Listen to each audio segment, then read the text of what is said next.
My wife was curious about my severance pay. How much did you get? She asked. About $100,000, I said. It's in the account. The next day, she left me divorce papers, and the savings book was gone. But I had been waiting for this. I had transferred the money weeks before. How much did you receive since I retired? My wife, Nancy, had been unusually interested in my severance package. The day after the severance pay was deposited, my wife was nowhere to be found. I had been waiting for this. Honestly, a part of me always had a nagging feeling that something like this might happen. When Nancy returned home, I confronted her about it. David, thank you for all your hard work until now. My colleague had presented me with a bouquet as I retired from the company I had worked at for over 20 years. My name is David Brown, and I'm 65 years old. I'm a recently retired employee. My family consists of my wife, Nancy, who is 5 years younger than me, and our only son, Richard. Richard was born when I was 33, and he's now married and living on his own. Whenever my son visits with his wife, Nancy always cheerfully orders takeout sushi. A devoted son with a reliable wife and a cheerful spouse of my own, it would appear to anyone to be a warm and happy family. I had planned to spend my golden years leisurely with my loved ones. Thanks for everything, Dad. On the evening of my retirement, Nancy poured me a beer. The table was laden with a feast she had prepared since the afternoon: gratin, pasta, fried chicken, and even my favorite dumplings in various styles. You've made so much. Thank you. It looks delicious. Let's eat. Since our son moved out, it's been just Nancy and me. I'm not much of a talker, but Nancy always kept the conversation lively during meals. She'd share gossip about her friends, celebrity news, or complain about her clothes getting tight. I enjoyed my meal while nodding along. Hey, honey, as I was eating, Nancy spoke to me. You've officially retired now, right? Yes. Is that why you made such a grand meal?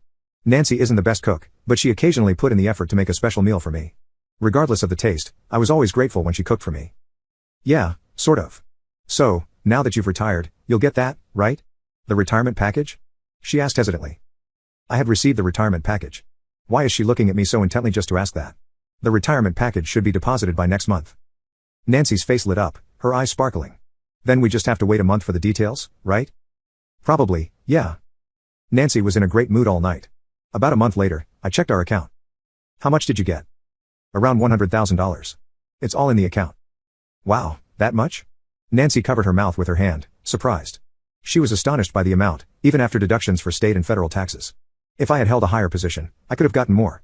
It's pointless to dwell on it now that I'm retired, but I still felt a twinge of regret, wondering if I could have been promoted if I had pushed a little harder. Still, I've retired now, and I worked hard in my own way. From here on out, I'll make the most of this severance package and my pension. Let's celebrate your severance pay. Time to break out the beers. At dinner, Nancy brought out a bunch of beers. We usually limit ourselves to one beer a day unless it's a special occasion, so this was out of the ordinary.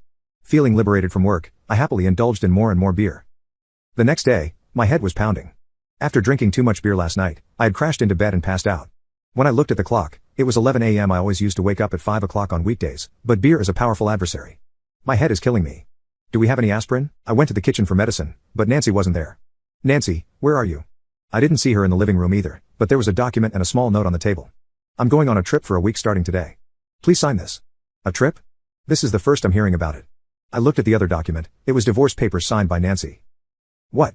A divorce? She had left the papers and vanished from the house. I crumpled the note in her handwriting and immediately called her. What's the deal with this sudden divorce? I demanded. I could hear her voice and the bustle of the outside world over the line. There was also a sound like a train station announcement. Was Nancy catching a train? We're both retired now, so let's be free. We'll split the assets.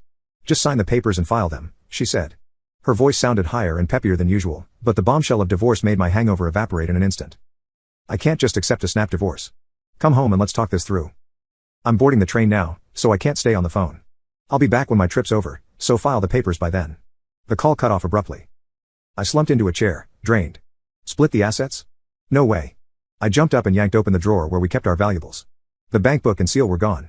We managed our joint account with my salary and Nancy's part-time earnings. Of course, my severance pay was in there too. She'd taken the bank book. Realizing all our assets were gone, my mind went blank. No wonder she was so fixated on money on my retirement day. We still hadn't paid off the mortgage, and a pension alone wouldn't cut it. Should I call the cops?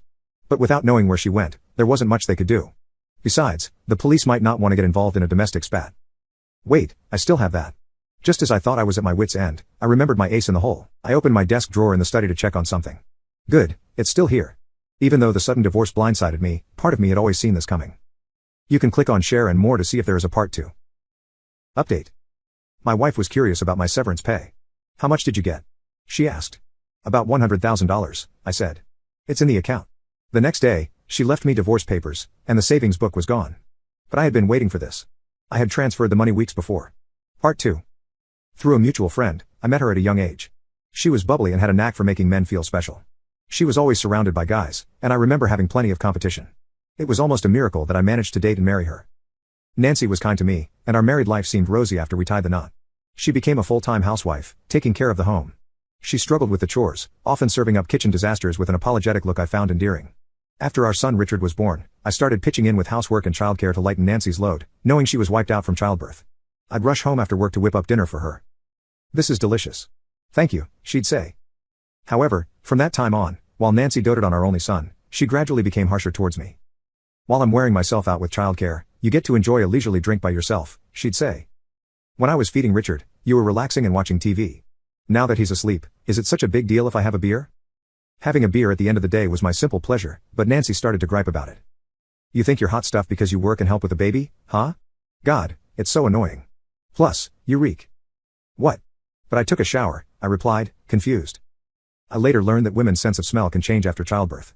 They start to prefer their baby's scent, who shares their genes, but dislike their husband's. This revelation floored me. So that's why Nancy became more critical after giving birth, I figured. I started carrying deodorant and never skimped on hygiene to avoid turning her off. A few years after Richard's birth, Nancy's mood seemed to level out, and she wasn't as harsh with me. After Richard grew up and left the nest, Nancy started going out more and dumped the housework on me. I guess she wanted to cut loose after all those years of childrearing. I got swamped with work and never griped about her gallivanting. About a week later, while I was watching a daytime soap at home, the doorbell rang. I checked the monitor and saw Nancy, whom I hadn't seen in a week. "I've been waiting," she said, holding the house key in her hand. "The door won't budge. Let me in." After she left, I had changed the lock so the old key wouldn't work. Not wanting a scene on the doorstep, I let her in. "You filed the divorce papers at City Hall, right?" "I'm just here to confirm that." "I haven't filed them yet," I said. Nancy's eyes bulged. "What? What are you waiting for? You signed them, right?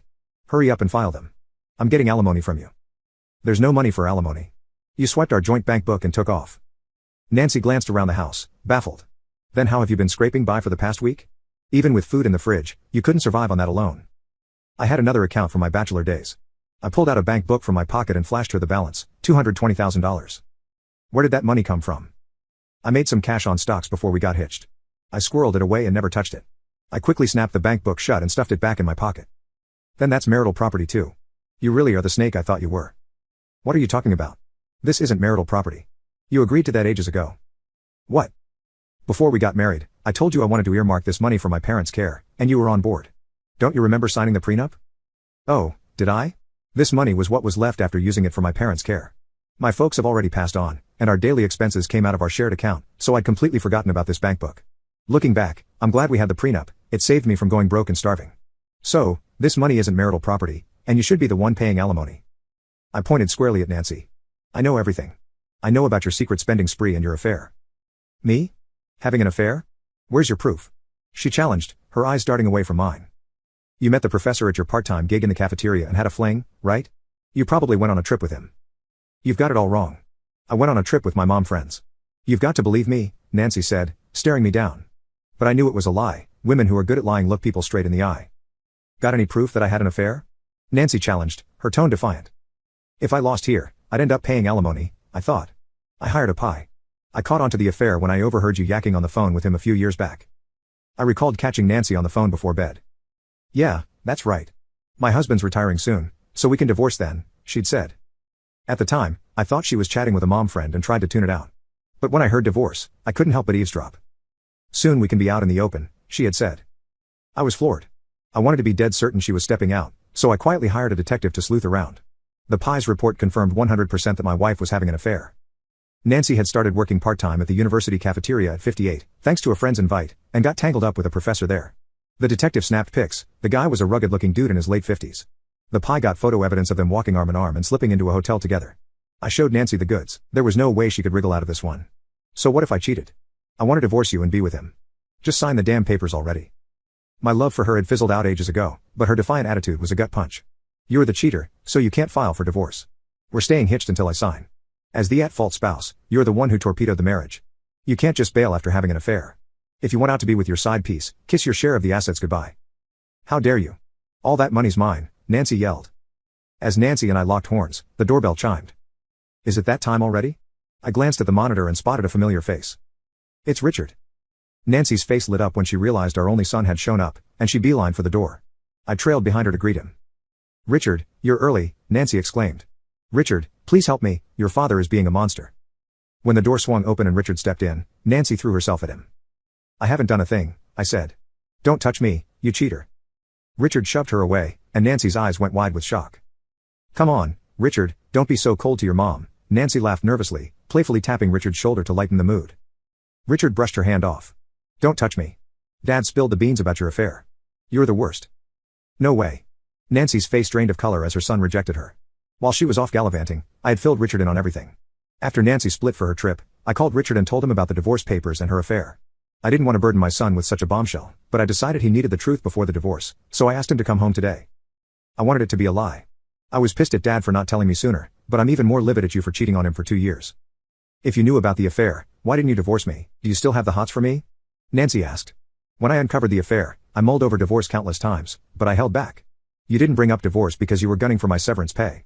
So I bided my time until retirement to snatch all your money and leave you high and dry. I lived with Nancy, always nursing my thirst for payback over her affair.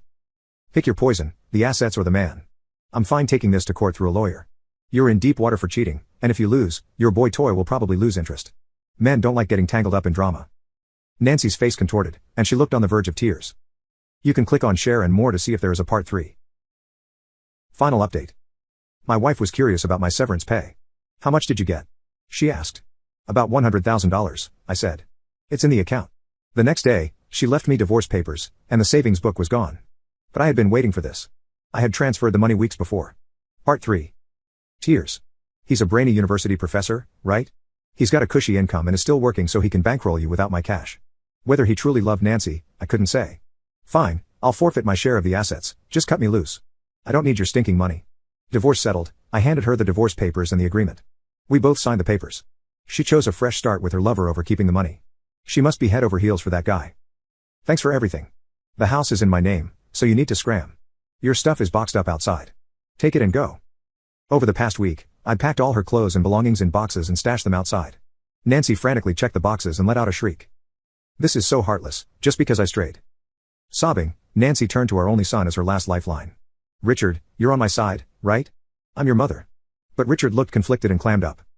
I was going to talk about this while I'm here. My wife is pregnant. What? I was blindsided by the joyous news, but Nancy was even more thunderstruck.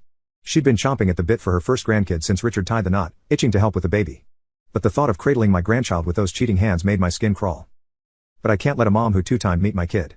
I'm grateful for raising me, but we're done. Don't ever darken my doorstep again. No way, please wait.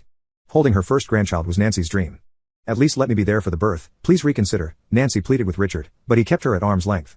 I'd never let someone as low as you into the delivery room. If anything happens to my wife or child, I'll never forgive you. Nancy, who'd been counting down the days to her grandchild's birth, crumpled to her knees after being disowned by her son. She was a brazen woman, thinking she could cheat and still expect to cuddle her grandkid. You both are so cold-hearted. Don't you love your wife and mother? I'd lost all love for this woman ages ago. It wasn't just the cheating, there were other reasons too. You don't love me either. That retirement dinner you whipped up was all frozen grub, wasn't it? There were other reasons too. The lavish spread on the table for my retirement day was all frozen food. I had carried on because I used frozen meals for my lunches, so I recognized the taste. It was tasty, but the telltale flavor of frozen food left me with mixed feelings. Even my wife celebrates my birthday with a home-cooked meal. Will you always be this half-baked? Love changes people. Richard glowered at Nancy, but I no longer felt a shred of familiar love for this woman. Despite busting my hump at work and pitching in with chores, her neglect snuffed out any spark I had for her. I'm sorry, please don't cast me aside. You are my world. Don't touch me with those filthy hands. You should be groveling to Dad, not me. Nancy was shell-shocked by Richard's fury. I'm sorry for cheating, Dad. I'll give back the money, then hand over the bank book and the seal.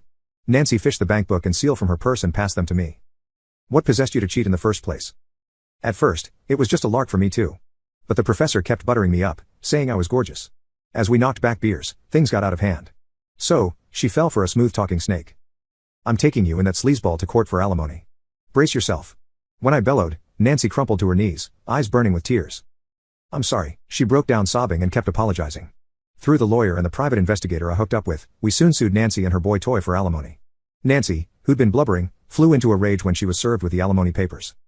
Why? I forfeited my share of the assets, and you've got your golden parachute. You're loaded. I don't even have 2 nickels to rub together. I've been put through the ringer because of your fling. You had a blast with your lover boy, now it's time to face the music. Drag the professor here. Nancy reluctantly dialed up her lover. The four of us, the lawyer, Nancy, her paramour, and I, hashed out the felony. The professor fessed up to the affair and spilled the beans about their getaway. You planning on putting a ring on her finger?